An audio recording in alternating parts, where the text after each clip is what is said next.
እንደምን ሰነበታችሁ? ያ ሉቃስ ማርቆስ ወንጌልን እንቀጥላለን። ዛሬ ከቆምንበት ማርቆስ ወንጌል ምዕራፍ 1 ከቁጥር 21 እስከ 28 ሰባት ቁጥሮች ነው የምናጠናው። ማርቆስ ወንጌል ምዕራፍ 1 ከቁጥር 21 እስከ 28 ቆመን ብናነብ ደስ ይለኛል። ቆመን እሺ፣ እግዚአብሔር ያክብራችሁ። ማርቆስ ወንጌል ምዕራፍ 1 ከቁጥር 21 እስከ 28 ወደ ቅፍርናሆምም ገቡ። ወዲያውም በሰንበት ወደ ምኩራብ ገብቶ አስተማረ። እንደ ባለስልጣን ያስተምራቸው ነበር እንጂ እንደ ጻፎች አይደለምና በትምህርቱ ተገረሙ። በዚያ ጊዜም በምኩራባቸው ርኩስ መንፈስ ያለው ሰው ነበር። እርሱም የናዝሬቱ ኢየሱስ ሆይ ካንተ ጋር ምን አለን? ልታጠፋን መጣህን? ማን እንደሆንክ አውቃለሁ፣ የእግዚአብሔር ቅዱስ ብሎ ጮኸ። ኢየሱስም ዝም በል ከእርሱ ውጣ ብሎ ገሰጸው። ርኩሱ መንፈስ አንፈራገጠውና በታላቅ ድምፅ ጮሆ ከእርሱ ወጣ። ሁሉም ይህ ምንድነው? በስልጣን ርኩስ መናፍስትን ያዛል፣ እነርሱም ይታዘዙለታልና ይህ አዲስ ትምህርት ምንድነው ብለው እስኪጠያየቁ ድረስ አደነቁ። ዝናውም ወዲያው በስፍራው ወደ ገሊላ ዙሪያ ሁሉ ወጣ። ይሄን ነው ዛሬ የምናጠናው። እንደቆምን እንጸልያለን። ደመላሽ ወደዚህ መተት ጸልይልናለህ። እሺ እንጸልይ። በዘላለም ዙፋን ላይ ጸንተ ያለ የሰማይና የምድር ፈጣሪ ቅዱስ እግዚአብሔር አባታችን በጌታ በኢየሱስ ክርስቶስ ስም ስለዚህ ጊዜና ሰዓት እናመሰግንሃለን። እግዚአብሔር ሆይ እጅግ ከተወደዱ እግሮች ስር ሆነን ውድ የሆነውን ቃልን ለመማር እዚህ ተሰብስበናልና የቃልን ብርሃን እንድትገልጽልን በኢየሱስ ክርስቶስ ስም እንለምንሃለን። ቃሉን ደግሞ ይዞ የመጣው ቄሳችንን እንድትባርከው እንድትረዳው እንለምንሃለን። እኛም በማስተዋል መስማት እንድንችል እግዚአብሔር ሆይ እንድትረዳን እንለምንሃለን። ጊዜያችን የተባረከ ይሁን በኢየሱስ ክርስቶስ ስም። እሺ፣ ደም እግዚአብሔር ይባርክ። ተቀመጡ።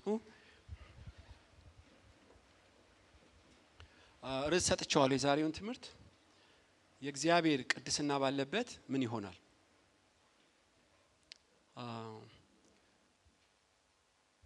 ይሄ ምኩራብ አገልግሎት የኢየሱስ ክርስቶስ መገኘት እሱን ነው የሚገልጥልን እና የቅድስናን ጉልበት እግዚአብሔርን የመፍራት ሚስጥር አሁን ነው የምታዩት በእውነት። እና ሉቃስ ማርቆስ ይጽፍልን ቁጥር 21 ላይ ወደ ቅፍርናሆምም ገቡ ይላል። ይሄ ቅፍርናሆም ከገሊላ የመጣበት ነው። ታውቃላችሁ ቅፍርናሆም ለምን ገባ? ብዙ ሐዋርያት ምናልባት ወደ 4 ሐዋርያት ከዛ ነው የወጡት። በዘካርያስ በኢሳይያስ 9:1 ላይ በዮርዳኖስ ማዶ ያለሽ የአሕዛብ ገሊላን እግዚአብሔር ያከብራል ይላል። ነጭ ቅፍርናሆም ገሊላ ውስጥ ነው ያለችው። ከናዝሬት ወደ ገሊላ መጣ ማለት ነው። ብዙ የስብከት ጣቢያ ሴንተሩ ቅፍርናሆም ነች። እና እንደምታውቁት ቅፍርናሆም በጣም የተጫጫሰ የሚባለው ነው። አሁን የቢዝነስ ኤሪያ ነው። ንግድ አለ፣ ወታደር አለ እና መርከብ ወደ ግብጽ የምትሄድ መንገድ አለች። በታላቁ ባህር ዳርቻ ነች። ብዙ የቴዎሎጂ ትምህርት ቤት፣ የሮማውያን ጡረታ መውጫ መኖሪያም ነች። ቅፍርናሆም እንቅስቃሴዋ በጣም ሀይ ነው። ታውቃላችሁ ብዙ እንቅስቃሴ ሲኖር ብዙ አጋንንቶችም አሉ እና ሲቲ ዋና ገዢም ቦታ ይይዛሉ ማለት ነው። እና ኢየሱስ ወደ ቅፍርናሆም መጣ ማለት ነው። ጉዳይ ያለው ቅፍርናሆም ላይ ብዙ ሲቆይ እና እንደ እባብ ህዝቡን ያሳቱ መናፍስቶች በጉቦ በሙስና በዝሙት በዘፈን ዛሬ ጫት ሐሺሽ ምን ፖርኖግራፊ እንደምትሉት ነው ከተማው ላይ የተቆጣጠረበት ጊዜ ነበር። እና አንዳንዱን በማታለል አንዳንዱን በማስፈራራት አንዳንዱን በማባበልም በቁጥጥር ስር አድርጓቸዋል። እና ስትሮንግ ሆልድ የሚባለውን ገዢውን ቦታ ሳታፈርስ ቤቱን መበዝበዝ አትችልም ተብሎ እንደተጻፈ ነው ማለት ነው። እና በዛ ምኩራብ አለ። ኢየሱስ ወደ ቅፍርናሆም ገባ። ወዲያው በሰንበት ወደ ምኩራብ ገባ ይላል። እንደገና እንደምታውቁት እቺ ቅፍርናሆም ገዢ ከተማ ነች። እና ስለ ገዢ ከዚህ በፊት አስተምሬያለሁ በእውነት መሳፍንት 18:3 ላይ አንድ ሚካ የተባለ ካህን ነው። በሚካ ቤት ብቻውን ተቀምጧል። ገዢ አይደለም። አንድ ሰውየው ታላቅ ነው፣ ካህን ነው። ብዙ የብሉይ ኪዳን ዕውቀት አለው። የሚያገለግለው ግን ሚካን ነው። በአመት 10 ብር ይሰጠዋል፣ ለሱ ይቀድስለታል። ትክክል አይደለም አለው።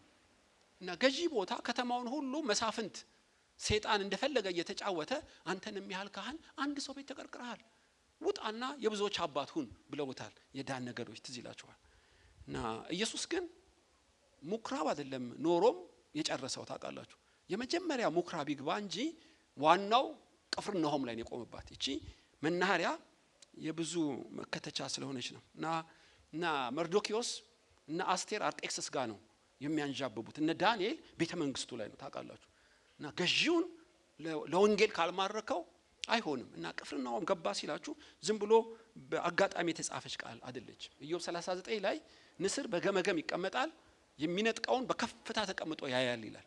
እና መቀመጫ ለወንጌል ስራ በጣም ዋና ነው። አሁን ከኔ የሚበልጡ እኮ ብዙ በእድሜም በልምድም በእውቀትም ማት አሉ። ገዢ ቦታ ማማው ላይ ግን ይሉ ጸጋቸው ተዳፍነዋል ነው የምላችሁ። እንቅብ ውስጥ እንደተቀረቀረ ይሆናል። ብዙ ፒኤችዲ ሰርተ እውቀት ቢኖር ምን ይጠቅማል? ሰው ሁሉ እንዲጠቀም መቅረዝ ላይ ካላሮከው። እና ዋና ገዢውን ታውቃላችሁ። አሁን ወንጌል አዲስ አበባ ውስጥ ብዙ የዳኑ ይመስሏችኋል? አይደለም። ብዙዎቻችን ለዓለም ሁሉ ወንጌል ስበኩ ብንባልም ወጪ በማይጠይቅ ቦታ ላይ ነው የምንሰማራው። እና ከተማ ላይ ዋጋ ያስከፍላል። እና ብዙዎች ሸርተት ብለው ከተማን ያልፋሉ። ግን አደገኛና ገዢ ያለው ዋና ከተማ ላይ ነው። ለምን? የብዙ የክፋት ምንጭ ሲቲ ዋና ከተሞች ናቸው። እና ብዙ ነገር ከነሱ ነው የሚፈበረከው። እና ገዢው ቦታ ላይ ኢየሱስ ቆመበት ማለት ነው። ትዝ ይላችኋል። ስለዚህ ዮሴፍ አጢፋር ጋር ነው እንደገባ ይቆመበት። የመከላከያ ሚኒስትር እኮ ነው። ከዛ ወኔ ቤትም አለቆች ላይ ነው። ከዛ ፈርዖን ላይ ነው፣ ግብጽ ላይ ቆመባት። የአብርሃም አምላክን ለማስተዋወቅ ገዢ ቦታ ላይ የቆሙ ብዙ ናቸው። እስጢፋኖስም አገልግሎቱ በድቁና ይሁን እንጂ በከተማ ድንቅና ታምራት ያደረገ በህዝቡ መካከል ነበር ያላችኋል። እና እቺ አጭር ሰዓት ገዢ ቦታ ላይ ካሊያስክ በከንቱ ሊባክን ይችላል። እና ኢየሱስ ቅፍርናሆም የገባው ለዛ ነው። እነ ጳውሎስ እነማን በተርክላችሁ ትገረማላችሁ። ስለዚህ የጥራኖስ የተባለ ትምህርት ቤት እየተከራየ እና ዋና ገዢ ቦታ ላይ ጸጋውን ኢንቨስት ሲያደርግ ጳውሎስ በሐዋርያት ሥራ ላይ ተጽፎ ይገኛል። ስለዚህ ኢየሱስ ወደ ቅፍርናሆም ገባ ይልና ቀጥታ ማርቆስ ይጽፍልን በሰንበትም ወደ ምኩራብ ገባ ይላል። የመጀመሪያ ምኩራብ ታውቃላችሁ ለ70 ዓመት ባቢሎን ሄደው ነበር እስራኤሎች በምርኮ። እና እዛ ካህን የለም፣ መቅደስ የለም፣ ስርዓት መስዋዕትም የለም። ሃይማኖትና ባህላቸው እንዳይጠፋ 10 ቤተሰብ ባለበት አንድ ምኩራብ አቋቋሙ ማለት ነው በባቢሎን። እና ያቺ ምኩራብ ዛሬ ባይብል ስተዲ እንደምንለው የሰፈር ህብረት እንደምንለው ኢየሩሳሌም ሲመለሱ የምኩራብ አገልግሎት ጣማቸው ማለት ነው። ቤተ መቅደስ አንድ ነው፣ ምኩራብ ግን በጣም ብዙ ነው። እና በትንሽ ግሩፕ ቃሉን ያጠናሉ፣ ጸሎት ያጠናሉ። ምድብ የሙሉ ጊዜ አገልጋይ ባይኖርም እግረ መንገድ የመጣ ሰው ቃል አለኝ ያለ ሁሉ ያካፍልባታል። ምኩራብ እንዲህ ነው ልማዷ። ስለዚህ ሰንበት ቅዳሜ ነው እንደምታውቁት፣ ሁሌ ቅዳሜ በምኩራብ የመሰብሰብ ልምድ አላቸው። በበዓላት ቤተ መቅደስ ይሄዳሉ። በምኩራብ ግን ሁሉ ጊዜ በየሰንበቱ ይሄዳሉ። እና 7 ጥቅስ ይነበባል። ምናልባት 5ቱን ካህኑ ነው እንደዚህ ምእመናንም ያነባሉ፣ በየተራ ያነባሉ። የስክሪፕቸር ኖሌጃቸው በጣም ብዙ ነው። እና የምኩራብ አገልግሎት ትንሽና በጣም ውድ ብትሆንም በጣም አጋንንት የሚጠቀምባት ነች። እዛ ውስጥ የሚሰራ ሴራ ስሟ ምኩራብ ነው። መፈንቅለ መንግስት አላት፣ ሮምን ለመደምሰስ፣ ሴራ ለመጠንሰስ፣ ሻይ የጠጡ ግልበጣ ሁሉ የሚሰራው ምኩራብ ውስጥ ነው። ከላይ ስታዩት የጸሎት ቤት ይመስላችኋል። እና እዛችሁ ምኩራብ እንገናኝ ይላሉ። እንደው ለስሟ ትንሽ ይጸልዩና ቀጥታ ወደ አጀዳቸው ይገባሉ። ሁሉም ባይሆኑ አብዛኞቹ ምኩራቦች ውስጣቸው በጣም ሴራ አለ ማለት ነው። እና ሰይጣንም ይመቸዋል ይሄ ከፋፍሎ ለብቻ ያሰርጋል። አንዱን 10-15 ቤተሰብን ይቆጣጠራል። እና በዚህ መንገድ የተቋቋመ ነው። እና ሐሳቡን ሳይገባቸው ለሰይጣን የሚጠቀሙ አሉ፣ ገብቷቸውም ደግሞ ሰይጣንን የሚያገለግሉ አሉ ማለት ነው። እና ምኩራብ በዚህ መንገድ ነው የተቋቋመችው። 7 ሰዎች ያነባሉ፣ 5 ምእመናን ያነባሉ፣ 2 ካህናት ጥቅስ ያነባሉ። በየሳምንቱ ጥብቅ ነው ስርዓቱ። እና ኢየሱስም እንደ ልማዱ ምኩራብ ይሄዳል። ያው በአካባቢው ያለችው ምኩራብ ይሄዳል፣ ከቤተሰቦቹ ጋር ይሄዳል ማለት ነው። ነገር ግን ቃሉ የሚነበበው ያው ቅዱስ ቃል ነው። የሕግ ቃል የትንቢት ቃል የጥበብ ቃል እና የመዝሙራት ሁሉ ይነበባሉ። ሌላ የጥንቆላ መጽሐፍ አይነበብም እዛ። እና ካህኑ ይጸልያል። የሚጸልየው ወደ ያህዌ ነው፣ ወደ ሕያው አምላክ። የሚነበበው ሕያው ቃል ነው። የሚገርማችሁ ህይወት ግን የለውም። በስልጣን አይደለም የሚናገሩት። አጋንንት አይጮህም፣ ሰው አይድንም፣ ቃሉ ልባቸውን አያቀልጥም። እንዲሁ ስርዓት ፈጽመው መመላለስ ነው።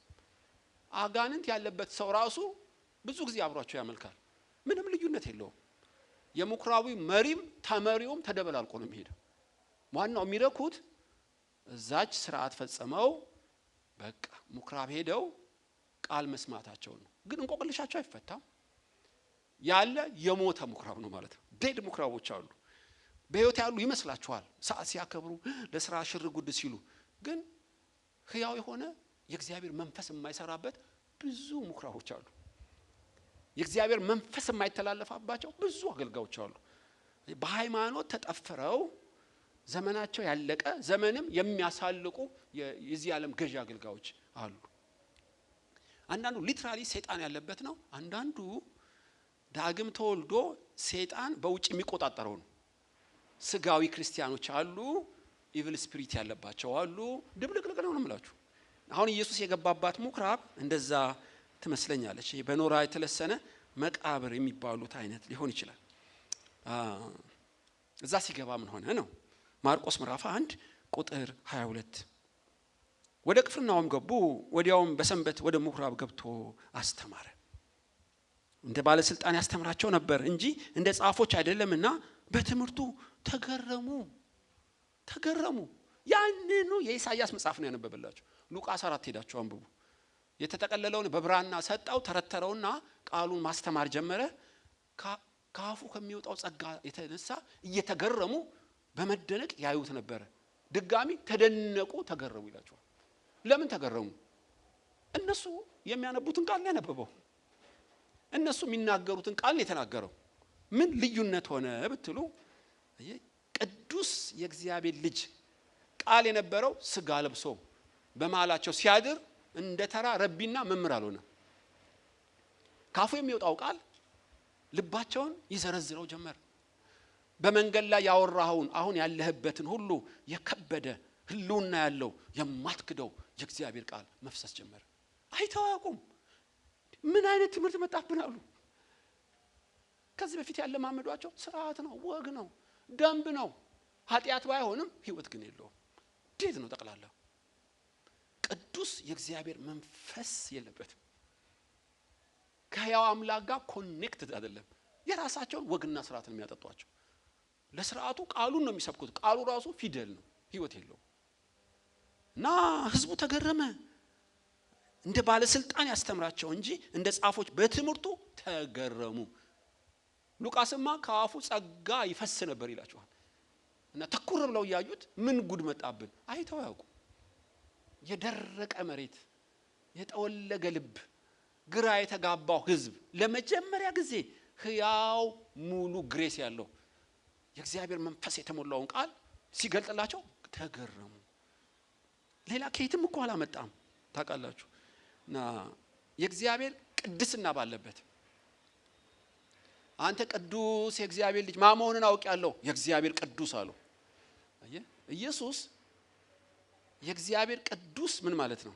ራሱ ኢየሱስን እኮ ነው እንደሚለው በፍጹም ቅድስና ያለ ኃጢአት የሆንክ ከሰይጣን ጋር በጋራ የምትጋራው ነገር የሌለ ቅዱስ የእግዚአብሔር ልጅ ነህ አለው።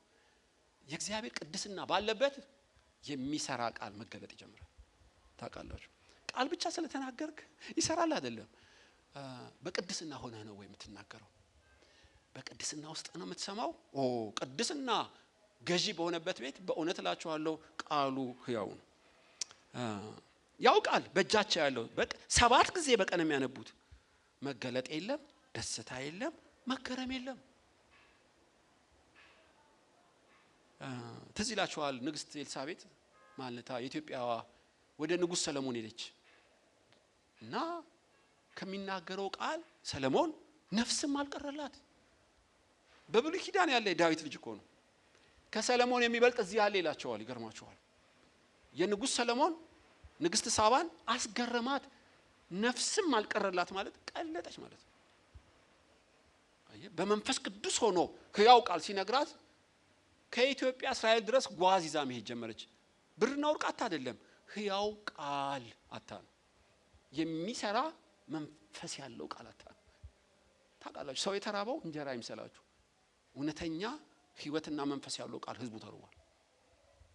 ይሄ ሁሉ ቸርች ይሄ ሁሉ አገልጋይ ያለ ለምን ይራባል? ባክግራውንዱን ማየት አለብህ። ሰውየው ቃል ይንገር እንጂ ሞቲቭ ሌላ ሊሆን ይችላል። ከበስተጀርባ የሚሰራው ብዙ ደባ ሊኖር ይችላል። ይናገር እንጂ አይለውጥም።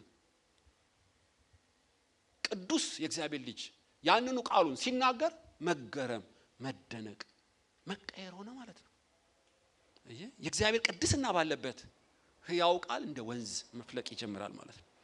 እና እነ እዝራ ቀኑን ሙሉ ሲናገሩ ህዝቡ ቀኑን ሙሉ እዝራን ይሰሙት ነበር። ጳውሎስ ለ2 ዓመት ቅዱስ ቃሉን ያስተምር ነበር። በየቀኑ ለ2 ዓመት ያስገርማል። እና በኤፌሶን የእግዚአብሔር ቃል እስኪያሸንፍ ድረስ ታውቃላችሁ ሕያው አገልጋዮች ባሉበት ሕያው መንፈስ ባለበት ቅዱስ መንፈስ ባለበት የእግዚአብሔር ቃል ከኒኩለር በላይ ኃይል አለው። እና ተራ ፊደል አይደለም። በሐዋርያት ሥራ 16 ይመስለኛል ጳውሎስም ወደ ወንዝ ዳር ሄደ፣ ቃልንም ሰበከ፣ ሊዲያም ልቧ ተከፈተ እና ጌታን ተቀበለች ይላችኋል። እና ሕያው ቃል በሚናገሩበት ሰዓት 5000 ሰው ዳነ ይላችኋል።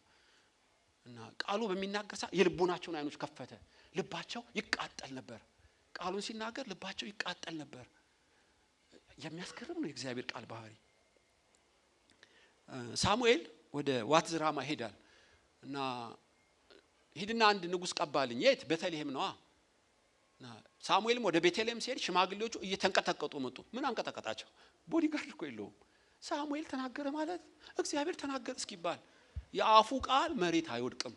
ሕያው የሚሰራ እና መንፈስ ስለሆነ ቃሉ ሳሙኤል የሚናገረው ቃል ሁሉ እስራኤልን አንቀጥቅጦ ነበር የገዛው። ንጉስ አይደለም እኮ ቤተ መንግስት የለውም። ነገር ግን ቅዱስ የእግዚአብሔር መንፈስ ስላለበት ከአፉ የሚወጣው ቃል ተራ ቃል አይደለም። እሱ የሚናገረውን ደግመ ብትናገር እንኳን እንደሱ ሊሆን አይችልም። ትላንት እዚህ ኢቲሲ የሚባል ኮሌጅ አለ። የባለ ትዳሮች የጋብቻ ኬዝ የሚያጠኑ ሪሰርች የሰሩ ሰዎች እንድንሰማ ነው የጠሩን። በእውነት ብዙ ኃያላን ታላላቅ ሰዎች አሉ እና አንድ ብዙ ሪሰርች ቀርቧል እዛ። በጣም ደስ የሚል በእውነት ግን ልቤን የነካው ፕሮግራሙ ገና ሲጀምር አንድ ፕሮፌሰር ናቸው። ጊታር የለም፣ ሲንቲሳይዘር የለም፣ ቆሞ ዘመሩ። በእውነት ምላችሁ አልዋሻችሁም፣ ገና ሲዘምሩ ማልቀስ ጀመርኩ። ምን አይነት ቃል ነው ካፋቸው የሚወጣው? አስገራሚ ፊደል ብቻ አይደለም፣ ህይወት የሆነ ከእግዚአብሔር የሚፈልቅ አይነት። እኔ ብቻ አይደለም ያለቀስኩት በእውነት አስገራሚ የእግዚአብሔር ህልውና ነበረው መዝሙር ውስጥ። እስካሁን አልረሳውም ያንን መዝሙር። እና ምን ልላችሁ ነው የእግዚአብሔር ህልውና ወይም የእግዚአብሔር ቅድስና ባለበት ሁሉ ዘመርክም ሰበክም የጽድቅ ተጽዕኖ ታመጣለህ። ተራ ስርዓት ብቻ ፈጽመህ አትሄድም። እና የእግዚአብሔር ቅድስና ባለበት ምን ይሆናል? የእግዚአብሔር ቃል እያስደነቀ ይመጣል። የእግዚአብሔር ቃል እያስገረመ ይመጣል። የእግዚአብሔር ቃል እየተደነቅ ትመጣለህ ማለት ነው። ተራ ሰምተህ ብቻ አትሄድም። ብዙ ምስክርነት አለኝ በእውነት በየማሉ ምነግራችሁ። ይሄ ብቻ አይደለም። ይሄ ቅዱስ የእግዚአብሔር ቅድስና ባለበት ምን ይሆናል? ነፃ ማውጣት ይሆናል። ቁጥር 23 ነው። በዚያ ጊዜም በምኩራባቸው ርኩስ መንፈስ ያለው ሰው ነበር። እርሱም የናዝሬቱ ኢየሱስ ሆይ ካንተ ጋር ምን አለን? ልታጠፋን መጣህን? ማን እንደሆንክ አውቃለሁ የእግዚአብሔር ቅዱስ ብሎ ጮኸ። እዛ እኮ ምኩራብ ነበረ። ጮሆ ግን አያውቅም። ተቀላቅሎ ሰላምታ ሰጥቶ መዝሙር ዘምሮ ቃል ጠግቦ ጸጥ ብሎ ይወጣል። ለመጀመሪያ ጊዜ የጮኸ ነው እኔ የሚመስለኝ። እና ነገር ግን በምኩራብ ውስጥ ለብዙ ጊዜ ነበር። ታውቃላችሁ የምኩራብ አገልግሎት ብዙ ጊዜ ኢየሱስ በምኩራብ ሄዷል። አንድ ዱዳና ደንቆሮ መንፈስ ያለው አለ እና አንተ ርኩስ መንፈስ፣ አንተ ጎባጣ መንፈስ፣ አንተ የድካም መንፈስ ይላል። በየምኩራቡ ተገጥግጠዋል ነው የምላችሁ። ሰውየው አንድ ነው ግን እንደ ብዙ ነው የሚናገረው። አንድ ሰው ይላል እንዲያው በዛ ጊዜ በምኩራብ ርኩስ መንፈስ ያለው ሰው ነበር። እርሱም የናዝሬቱ ኢየሱስ ሆይ ካንተ ጋር ምን አለኝ አይደለም ያለው፣ ምን አለን። ተጠጋግተው ብዙ አሉ ማለት ነው። ተከራይተውታል። አንድ ቢሆንም እኔ በሌጊዮን ታውቃላችሁ እዛ ምኩራብ ሄዶ የመቃብር ስፍራው ስም ማን ነው ሲለው ሌጊዮን 17000 ጋኔን አለበት አንድ ሰው ውስጥ። እንግዲህ ያ ሰው በምኩራብ ምን ያደርጋል? ጋኔኑ በጣም ምቹ ቦታ ነው የምላችሁ። የሃይማኖት መልክ ያለው ይምሰል እንጂ በመንፈስ ቅዱስ የተሞሉ በቅድስና ውስጥ ህልውና ውስጥ ያሉ ካልሆኑ ኢቭን ልዩነት የለውም። እና ህዝቡን ሁሉ የሚያስጨንቅ ስፒሪት ያለበት ሰው አለ ማለት ነው። አጋንንት ካለ ስብሰባ አድርጎ ብቻ አይወጣም። አንዱ ላይ አዚም ይረጫል፣ ቁጣ ይሞላል፣ ግልምጫ ነው፣ ክርክር ነው፣ ንዴት ነው፣ ደም ግፊት ነው የሚጨምርብህ። አንተ ከስጋና ከደም ይመስልሃል፣ ነገር ግን አጋንንቶች የሰፈሩበት ሰው እዛ አለ፣ ነፃ አልወጣም። እና ዓለም ሁሉ በክፉ እንደተያዘ ልነግራችሁ ፈልጋለሁ። የብርሃን መልአክ የሚመስሉ ዕውቀት ያላቸው አሳች መናፍስቶች አሉ። እና ኢየሱስ ምን እንደሚለው አንተ የእግዚአብሔር ቅዱስ ይለዋል። ለምንድን ነው እንዲህ የሚለው? እናንተ ብትሆኑ ምን ትላላችሁ? ልክ እኔ እዚህ እንደቆምኩ አንዱ ኦ የእግዚአብሔር አገልጋይ ቢለኝ የጸሎት ቡድን መዝግብልኝ ነው ማለት። አሳች መንፈስ ነው ማለት ነው። የእግዚአብሔር ቅዱስ ያለው እንዳይነቃበት ሊያስመስል ፈልጎ ነው። ቃሉ ያማረ ነው ግን ውስጡ ተንኮል አለበት። ኢየሱስ ባይሆን ኖሮ ሌላ ኮንክ ትሸወዳለህ። ጳውሎስም ወደ ፊልጵስዩስ ሲሄድ አንድ ገረድ ነበረች። ይሄ የእግዚአብሔር ባሪያ የልዑል መንፈስ ያለበት የቀናውን መንገድ የሚናገር ሰው አያሌ ቀን የተናገረችው። አንተ ብትሆን ምን ታደርጋለህ? ለሽምግልና ነው የምታጫት።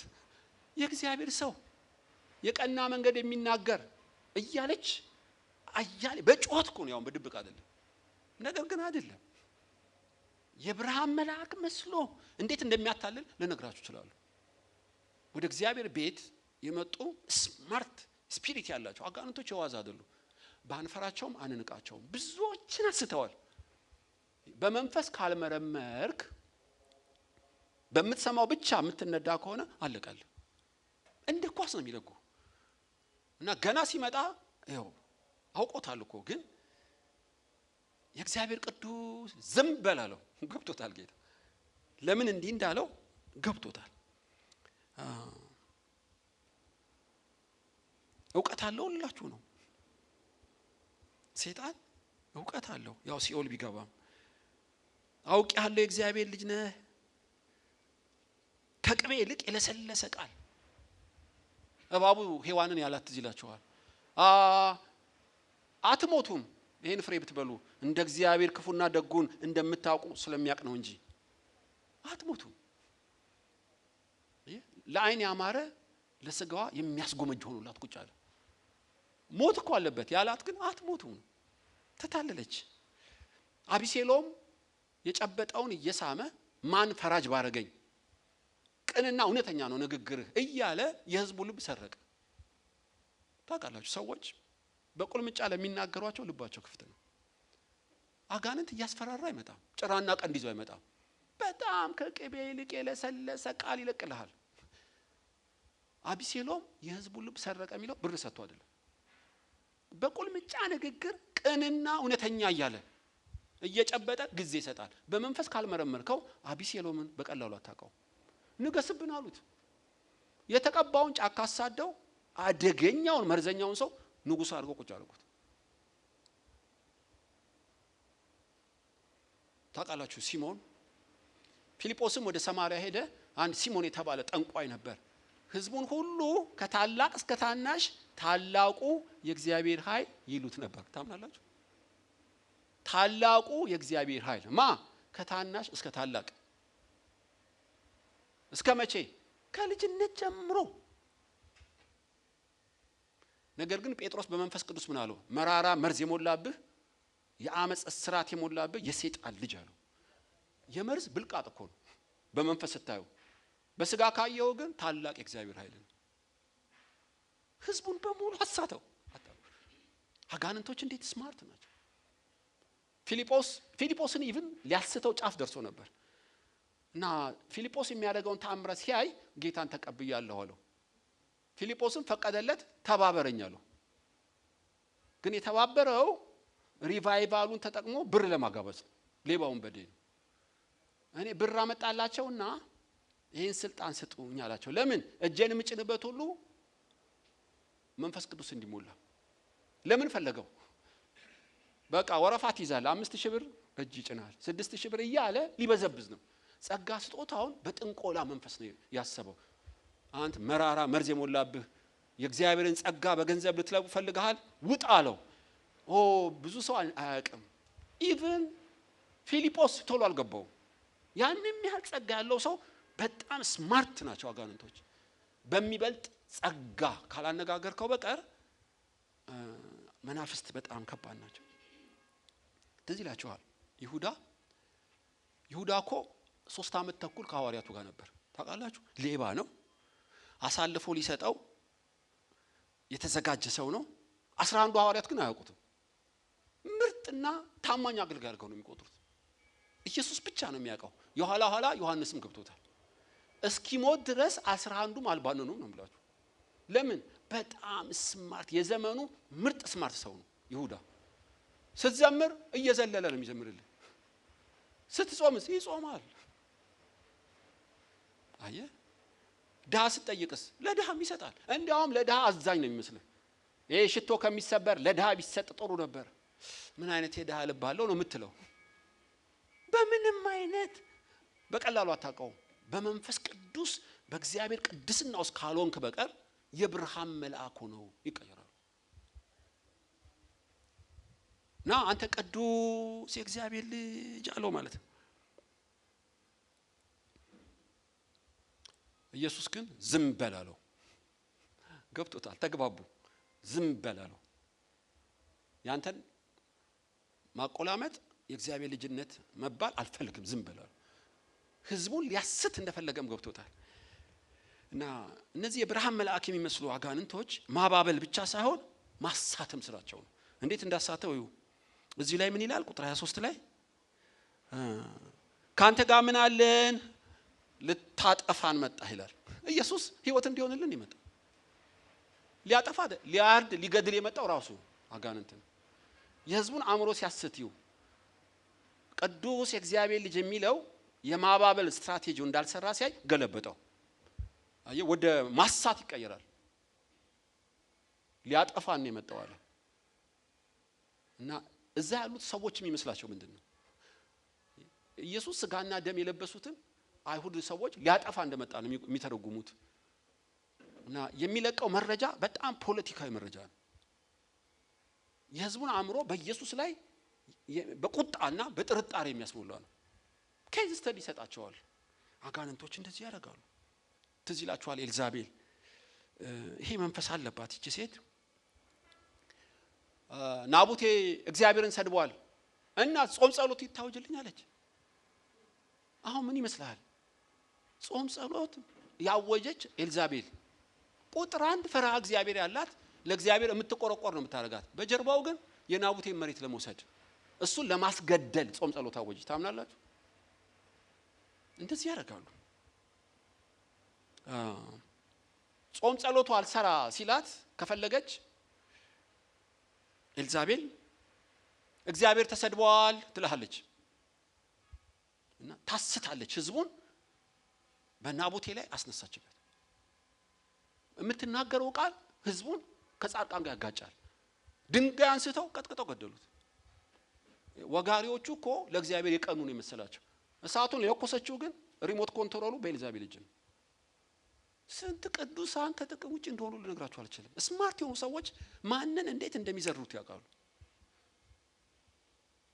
በመንፈስ ቅዱስ በመነዳት በቅድስና መንፈስ ካልሆንክ ትሸውድ። የነሱ ተባባሪ አገልጋይ ሆነ ቁጭ ነው የምትለው።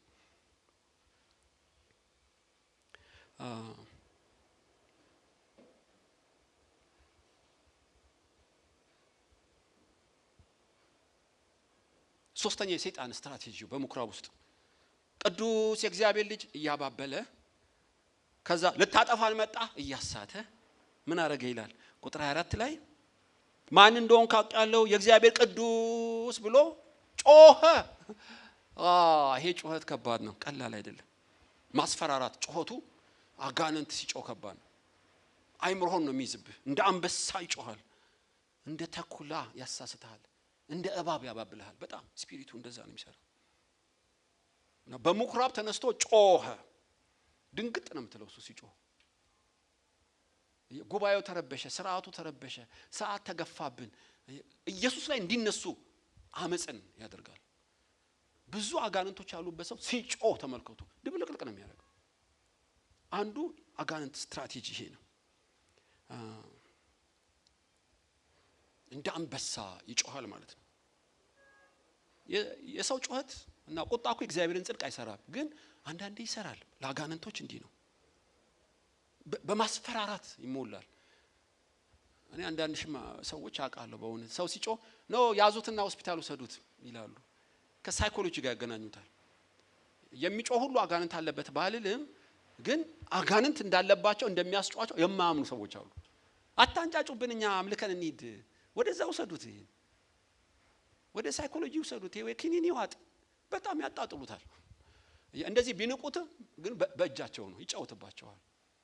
የእግዚአብሔር ኃይል ተገልጦ አጋንንትን ሲያስወጣ የማይወዱ አሉ። ቅዝቅዝና የሞቱ ቤተክርስቲያን እንዳሉ ልነግራችሁ ፈልጋለሁ። አይፈልጉም። ለምን? ብዙ ግርግር ስለሚመጣ፣ ብዙ ስተትም ስለሚገባ ግርግርን አይፈልጉም። በሰላም ገብተው በሰላም መውጣት። ከዚህ ዓለም ገዢ ጋር ያለው ግብ ምን እንደሆነ ያውቁት። ጮኸ። ይሄው ሰው እኮ ኢየሱስ ከመምጣቱ በፊት ነበር። አልጮኸም፣ አላስፈራራም፣ አላባበለም። ሰላምታ እየተሳጣጡ ይገባል ይወጣል፣ ይገባል ይወጣል። ቅዱስ የእግዚአብሔር ልጅ ሲመጣ በጨለማው ላይ ብርሃን በራ፣ መደበቅ አልቻለም። ጊዜው ሳይደርስ ልታጠፋን መጣህን ያውቃል። ፍጻሜው ምን እንደሆነ ያውቃል። የመጣ የእግዚአብሔር ልጅ እንደሆነ ገብቶታል። በብርሃን ውስጥ መደበቅ አልቻለም። ጮኸ በታላቅ ድምፅ እና ኢየሱስ ምን አለው? ዝም በል አለው። ኢየሱስም ዝም በል ከርሱ ሙት አለው።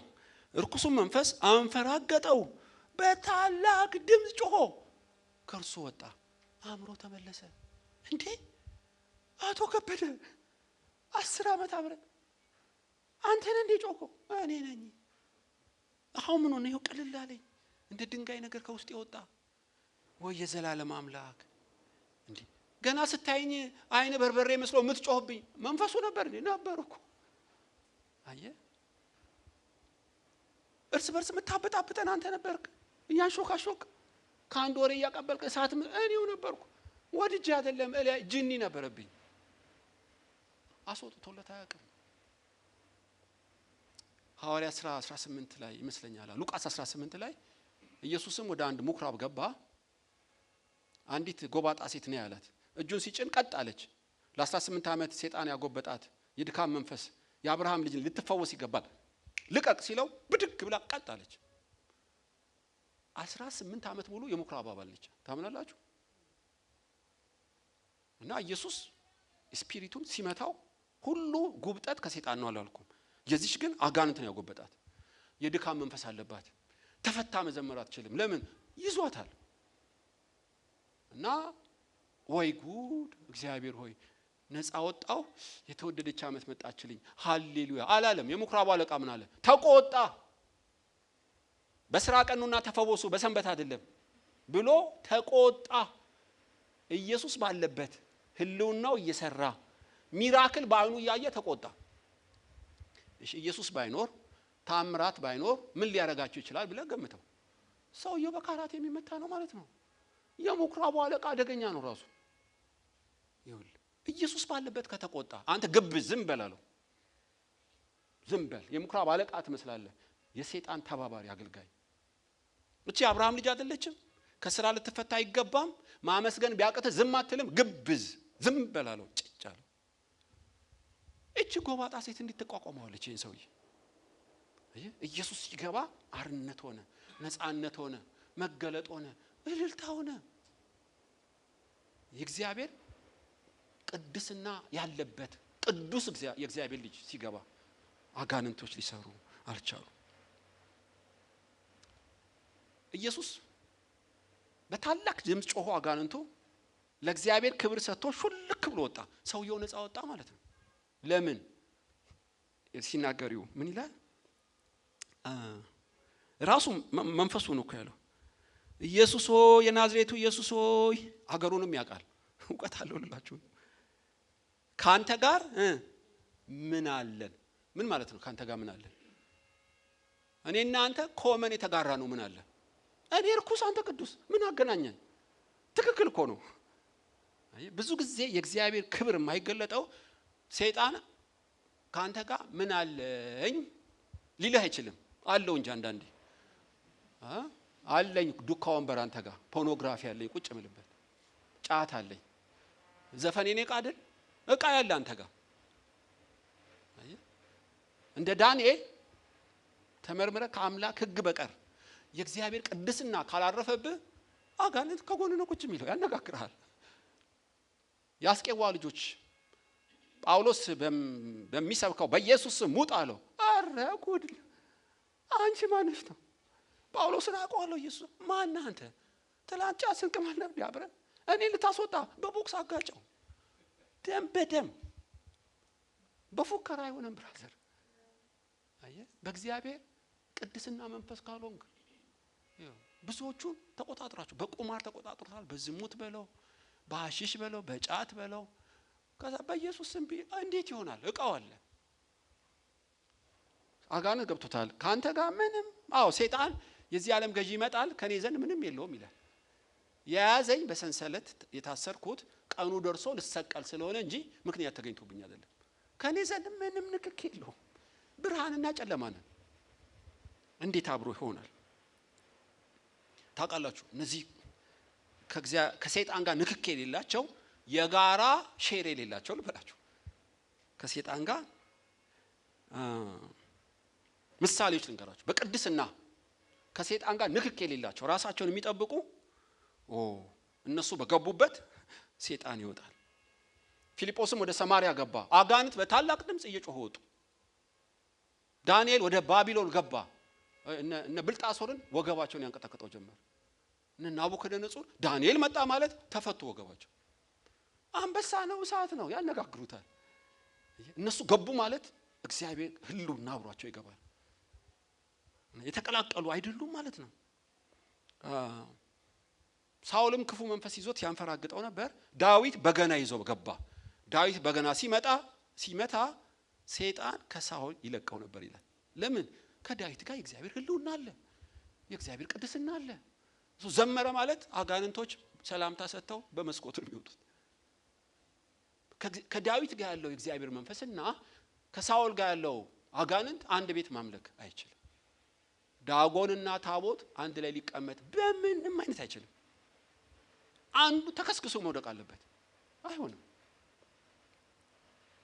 እና ትዝ ይላችኋል፣ መላእክት በሰዶም ገሞራ ገቡ። ሎጥም ይጨነቅ ነበር ጻድቅ ስለሆነ፣ ግን ነፃነት አልወጣም አንዳንዱ ነገሩ። ልክ መላእክት ወደ ሎጥ ቤት ሲገቡ እጁን ይዘው ይገርማቸዋል አወጡት ይላል። ከእግዚአብሔር የተላኩ ቅዱሳን መላእክት ለሎጥና ለቤተሰቡ የመዳን ምክንያት ሆኑ። ሎጥ አቅም አጥቷል። በር ይገፉታል፣ በሩ ሊሰብሩት ቀረቡ። አቅም ይጠይቃል፣ ጸጋ ይጠይቃል። እና አብርሃም ከላይ ሆኖ ባይማልድ፣ ቅዱሳን መላእክት ባያግዙት ሪስክ ውስጥ እኮ ነው ያለው። እና ለምን አቅም አጣ? አይ ዶንት ኖ።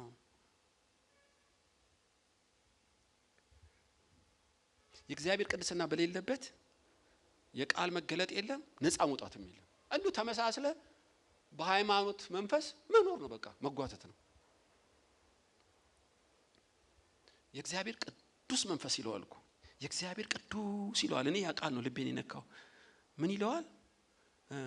የናዝሬቱ ኢየሱስ ካንተ ጋር ምን አለ? ልታጠፋን መጣ? ማን እንደሆንክ አውቄያለሁ። ማን ነህ?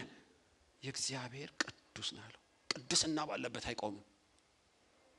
በሙሉ በእግዚአብሔር ቅድስና የተገለጠው የእግዚአብሔር ልጅ ኢየሱስ ባለበት የቃል መገለጥ አለ፣ ፈውስ አለ፣ መዳን አለ፣ ነፃ መውጣት አለ ልላችሁ ነው። ያው የሚሰራ ነው።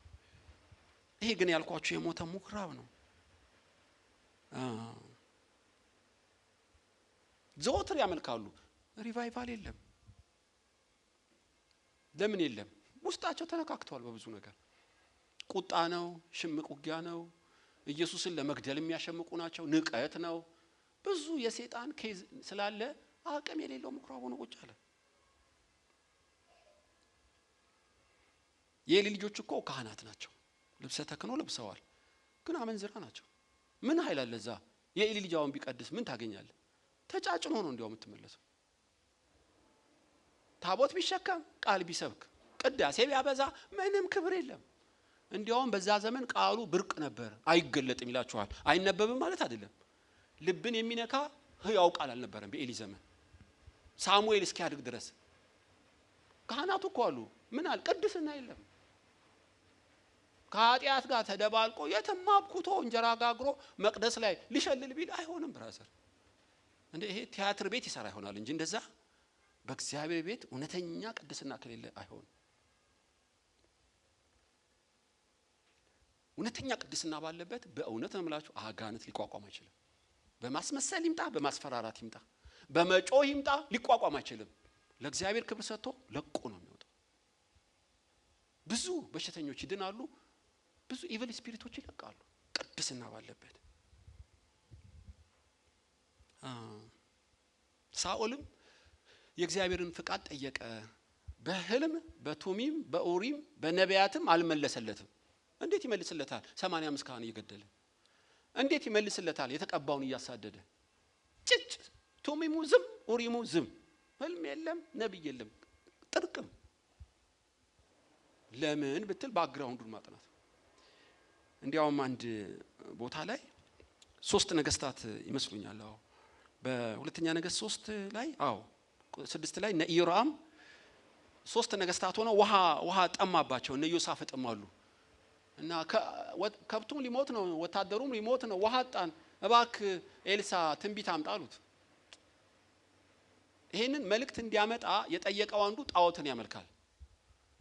ኢዮሳፍጥን ባላፍር ኖሮ ያንተን ጸሎት ባልሰማው ነበር። ይሄና ጣዖት የምታመልከው ጠንቋይን ጠይቅ ከፈለክ አለው። እግዚአብሔርን የሚያመልክ የሚፈራው ሰው ሲያይ ግን አፈረ። ስለሱ በገና ይዞ ሲዘምር ሲደረድር ታውቃላችሁ። ዳመናም የለ፣ ውሃ መጣ፣ ጠላቶቻቸውም ተመቱ፣ የእግዚአብሔር ክብር ተገለጠ። እና ጣዖት እያመለከ በጭንቁ ሰዓት እግዚአብሔር ወይ ቃል አውጣ አይሰራም። ጠንቋይ ነው እንደሱ የሚችለው። የሆነ በሬ ተሰጠዋል፣ ቀይ ዶሮ ይነግራል እስከ አፍንጫ። የእግዚአብሔር ቤት አይሆንም።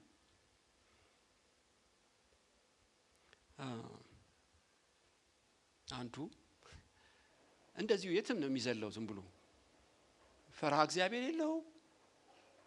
ከዛ አንድ አጋንንት የያዘ ሰው አስወጣለን ብለው አመጡለት። ኮቱን ጠቅልሎ እንደ ቦክስ እንዴ ልቀቅ አለው።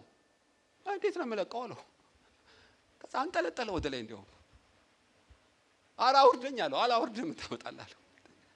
በአይን ያዩት ነው ብላችሁ። ከዛ አንድ ጓደኛው መጥቶ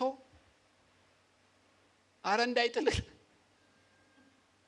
በኢየሱስ ስም በለው እንዳይጥል ይለዋል። አራት አሳስበው፣ ያላሰበውን አታሳስበው ባክ ይፈጠፍጠኛል። እንደዚህ አንጠለጠለው ሰማይ ላይ። ቅዱስ የእግዚአብሔር መንፈስ ባለበት መቀለጃ ይሆናል? አይሆንም። ጫት እየቃመ መዝሙር እየሰማ ቃል ሳታነብ የትም እየተነካካ ብትል አይሆንም። መንግስት እኮ ነው። ሰይጣን ራሱን የቻለ የራሱ ኤጀንቶች አሉት። ከኢየሱስ ጋር ሆነ በቅድስና መንፈስ ሆነ ነው የምትፋለመው። የገሃነም ደጆች ያኔ አይችሉም። ለምን አይችሉም? ኢየሱስ ካንተ ጋር ይሆናል። ወገኖች ሆይ በሐዋርያት ሥራ 19 ይመስለኛል በጳውሎስ እጅም ታላላቅ ድንቅ ተአምራት ይሆን ነበር። ከጨርቁ የወሰዱ አጋንንቶች ይወጣሉ። አይደለም ጳውሎስ ጨርቁ ታላቅ እግዚአብሔር ኃይል ነበራቸው። ብዙዎች ይፈሯቸው ያከብሯቸው ነበር። የሚድኑት ቁጥራቸው ጨመረ። ብዙ አጋንንቶች ወጡ። መጽሐፋቸውን አቃጠሉ። የደስታ መንፈስ ተሞሉ። ጳውሎስ እንደኛው ሰው ነው። የተሰጠ ስለሆነ መንፈስ ቅዱስ ከሱ ጋር ነው። ኢየሱስ ከሱ ጋር ነው። የሚናገረው ቃል ሕያው ነው። ጴጥሮስና ዮሐንስ ብርና ወርቅ የለንም በኢየሱስ ስም ተነስ ብድግ አለ። አየ ይሄ ሚራክል የእግዚአብሔር ጣልቃ ገብነት። ለምን? እግዚአብሔር ከነሱ ጋር ነው። ሰዎቹ ተራ ሰዎች አይደሉም።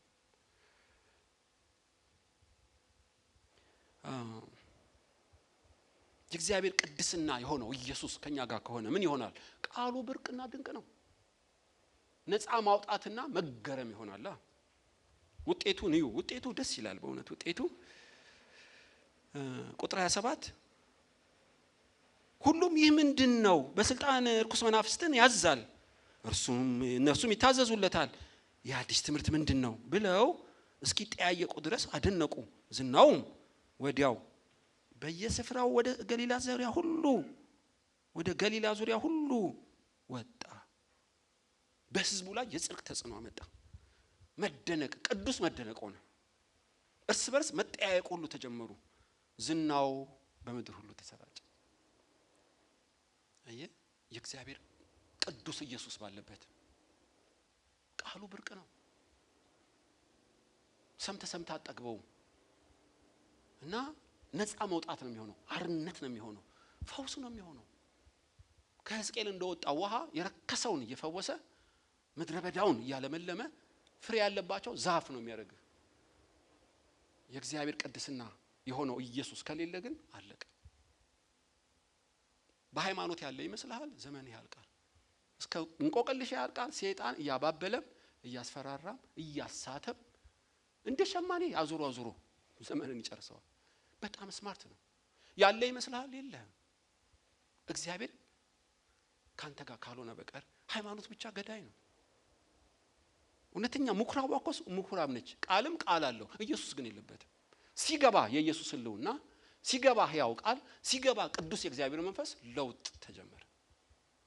የገሃነም ደጆች ሊቋቋሙት አልቻሉም። 3 ዓመት ሙሉ ይህንን ነው የደገመው። ዛሬ ወገኖች ሆይ የእግዚአብሔር መልእክት ምንድነው ለዚህ ጉባኤ? በእውነት ይሄ ቅዱስ የሆነው የእግዚአብሔር ልጅ አሁንም አለ ከኛ ጋር በሙሉ ክብሩና ኃይሉ እንዳይሰራ እንቅፋት የሆነው ምንድነው ታውቃላችሁ? ቅድስና። የእግዚአብሔር ኃይል በእኛ እንዳይገለጥ የእግዚአብሔር ቅድስና ውስጥ መኖር አለብን። ከኃጢአት ጋር አይልም እግዚአብሔር። ይሄ ምን ሰብከው ቃል ይሄ ሆኖ ወገኖች ሆይ በእውነት እኔ ብዙ ጊዜ አንዳንድ ቸርች ሄጃለሁ። እማቀው ቃል እንደ ውሃ ከሆድ የሚፈልቅ ቃል አንዳንዴ ድርቅ ይላል። መናገር የሚያቅተኝ ቦታ አለ። ከኔ ብዙ ጊዜ ችግር ከኔም ሊኖር ይችላል፣ ግን አንዳንዴ አውቀዋለሁ ከኔ እንዳልሆነ። በጉባኤ ውስጥ የድፍረት ኃጢአት፣ በጣም የድፍረት ኃጢአት፣ የስተት አይደለም እላችሁ የትዕቢት ኃጢአት ሲበዛ ሰማይ ይዘጋል። አታሙ አልችልም መናገር፣ ድርቅ ይልብኛል። በፍርሃ እግዚአብሔር ያሉ የተጠሙ በጸሎት ያሉ ጉባኤ ገና ስቆም ነው ማውቀው እንደ ብረት ምጣድ ነው የሚያቃጥለኝ። እንደ ወንዝ በቃ እኔ ራሴ የምገረመው ቃል ነው የምናገረው። በእውነት እምላችሁ የጉባኤው ማንነት የኔን ስብከት ይወስነዋል አንዳንዴ። በእርግጥ ያንን ተጽዕኖ አድርጎ ድል መንሳት የሚችል ጸጋ ሊኖረኝ ቢገባም አንዳንዴ ግን እንደ ሰው እፈተናለሁ። ተዘጋጅተው ተጠምተው የመጡትን አውቃለሁ። በለበጣ ዝም ብሎ ዝርክርክ የሆነውን ጉባኤ አውቀዋለሁ። ስቆም አውቀዋለሁ። ምንም ቃል መጠይቅ ሳላደርግ አውቀዋለሁ። በእውነት ነው የምላችሁ። ኢየሱስ የገባው እንዲህ ያለ ምኩራብ ነው። አጋንንት ያለበት፣ ሸረኛ ያለበት፣ ተንኮለኛ አስመሳይ ያለበት ሲገባ ብርሃን በራ። ህዝቡ መደነቅ ጀመረ። አይተው አያውቁም። የአጋንንት አንድ የሚመስላችሁ ተጠቅጥቀው ያሉበትም አረፈ። አይምሯቸው ተፈወሰ። ሲወጡስ እየተነጋገሩ ነው የወጡት።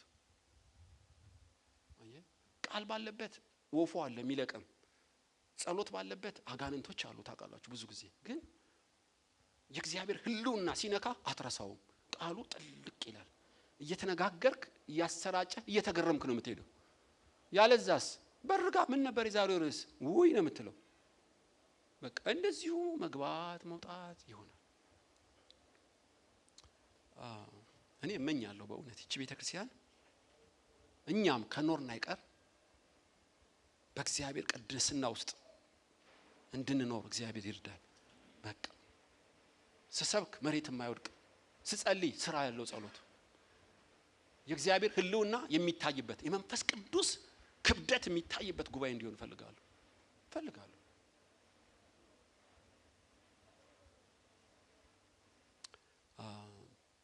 በእውነት ከቦታ ቦታ ገንዘብ ለማግኘት ተዟዙሬ አላቅም። በሕያው እግዚአብሔር ፊት እምላችሁ ዝናም ለማግኘት አንድ ቀን ተመኝቼ አላቅም። ሁሌ ልብ የሚቃጠለው የእግዚአብሔር ክብር ተገልጦ ማየት ነው። ኢየሱስ ያደርገዋል። በቅንነት ከፈለግነው ክብሩ ሲመጣ ያስታውቃል። ቤቱ በመንፈስ ቅዱስ ሲሞላ በእውነት እላችኋለሁ ያስታውቃል። በስጋ ባዳስሰው ኢየሱስ ያለበት ቤት ያስታውቃል። እና ገና እኮ ሳትናገር ህልውናው ብቻ ይፈውሳል። እና መዳኗን በሰውነቱ አወቀ ይችላል። ሰውነት ራሱ ይነግራል። በቃ መተተኛ ደጋሚና ተጨቃጫቂ ኃጢአተኛ ያለበት እንዲሁ ያስታውቃል። ልምላሜ የለም፣ መደነቅ የለም፣ መገረም የለም፣ ማመስገን የለም፣ መብዛት የለም፣ ማደግ የለም። እንደዚሁ ተበጥብጦ እንደበሱ መኖር ነው። ያም ሆኖ ጥያቄ አይጠይቁም። ለምን አላደግንም? ለምን ደስታችን አልበዛም? ሕያው ቃል የሚሰራ እየተነገረ ለምንድን ነው ልቤ ያልቀለጠው?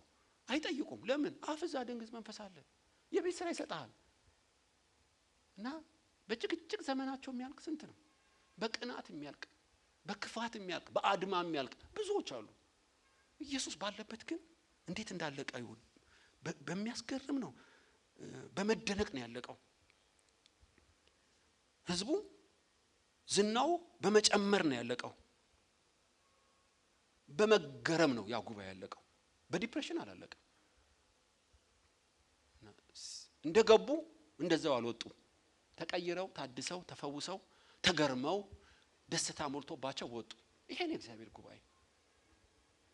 የዛሬው ርዕሴ የእግዚአብሔር ቅድስና ሲነክስብን፣ የእግዚአብሔር ቅድስና ሲያድርብን ምን ይሆናል?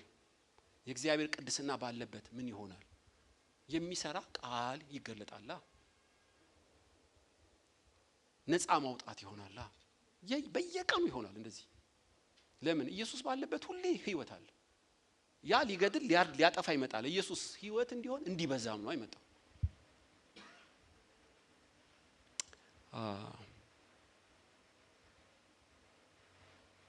ይሄን ቤት በቅድስና መንፈስ ይሙላው። በእውነት በቃሉ መገለጥ ይሙላው። ድንቅና ተአምራት እዚህ ቤት ይሁን። በሁላችን እግዚአብሔር ይሄን ያርግ። አሜን።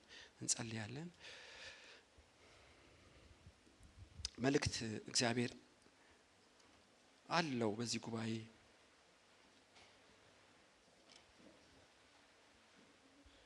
በክፉ መንፈስ ባላቸው ሰዎች ወይም የክፉ መንፈስ ሐሳብ የሰረጸባቸው ሰዎች ተቸግረሃል። በዚህ ጉባኤ ተቸገራችሁ አላችሁ። መፍትሄው አንድ ነው። ክርክርና ውይይት መፍትሄ አይሆንም። የእግዚአብሔር ልጅ ኢየሱስ መፍትሄ ነው። መንፈስ ቅዱስን ጋብዙት፣ ህልውናውን ጋብዙት። ነፃ መውጣት ይሆናል። ኢየሱስ ሲገባ አጋንንቶች ይለቃሉ። ኢየሱስ ሲገባ አርነት ይሆናል። ኢየሱስ ሲገባ ደስታ ይበዛል። አመሰግናለሁ ጌታ ሆይ። የምንፈልገው አንተን ነው። የተጠማነው ክብርህን ነው። እባክህ በምድር በየምኩራብ በየመንደሩ በገበያም በመቅደስ ስትሰብክ ያንተ ህልውና ህያው ነበር። ዛሬም በኢየሱስ ስም ይሁንልን። አግኝተንህ ጌታ ሆይ ተነካክተንህ ተቀይረን እንቅር። በዚህ ጉባኤ አበሳ ያለበት ዛሬ ይንከባለል። ጌታ ልቡ የደረቀ ህልውናን ያጣ ቢኖር በዛ ምኩራብ መደነቅ እንደሆነ መደነቅ ይሁን። የወንድምና የእህቶች አበሳ ይንከባለል። አቤቱ ለባሪያዎች ጌታ ብርሃን ይብራ። ገንዘብ በማጣት በህመም ደስታ በማጣት ስራ በማጣት በብዙ የሚጨነቁ ቢኖሩ በልባቸው ያንተ ብርሃን ይብራ። ስለነበረን ጊዜ እናመሰግናለን። አሁን ለቤተ ስራ ለወንጌል መስፋፊያ ደስ እያለን የምንሰጠው መባ የፍቅር ስጦታ የተባረከ ይሁን። በኢየሱስ ስም ብለህ ስማን። አሜን።